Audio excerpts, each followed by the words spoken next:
भोजन सुधारो। सबसे पहले भोजन सुधारो, अल्पाहार करो, नींद सुधारो। नींद सुधारने का मतलब 5 घंटे या 6 घंटे जो टाइम रखो वो रात्रि में होना चाहिए और ब्रह्म मुहूर्त में उठना चाहिए। अगर स्टेप बाय स्टेप चलना चाहती हो तो पहले भोजन सुधारो। आपका भोजन सात्विक होना चाहिए, पवित्र होना चाहिए और धर्म के द्वारा कमाए हुए धन से होना चाहिए। दूसरा, आप अपनी नींद सुधारो। नींद में 6 घंटे सोने को होने चाहिए। 10 बजे से लेकर 4 बजे तक कितना समय हुआ है? हाँ, 4 बजे ठीक ब्रह्म मुहूर्त में उठ जाओ।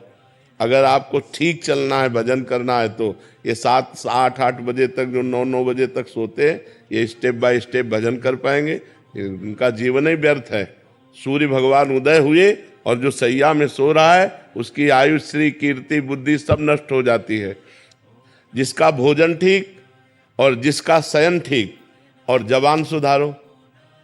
हर समय नाम जप करो, मौन का आश्रय लो। अगर उत्तर देना है तो उचित शब्दों का उत्तर दो, व्यर्थ की वार्ता ना करो। वाणी संयम में, जिसका सुनना संयम में।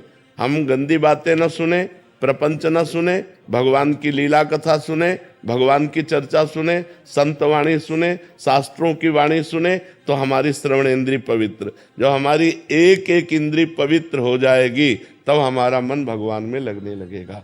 और समस्त शास्त्रों में वर्णन है, नवधा भक्ति से श्रेष्ठ कोई साधना नहीं है।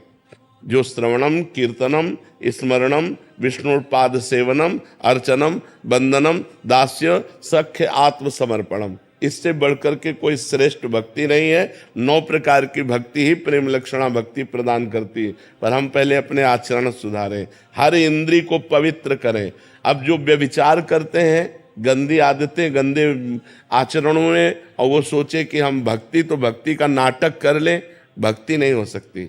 भक्ति होती है पवित्र इंद्रियों के द्वारा। अब जो गंदी बातें देखेंगे मोबाइल में, गंदे आचरण करेंगे, गंदा भोजन पाएंगे, होटलों का भोजन पाएंगे, मनमानी जागे, मनमानी सोए, मनमानी आचरण करें, अध्यात्म नहीं हो सकता।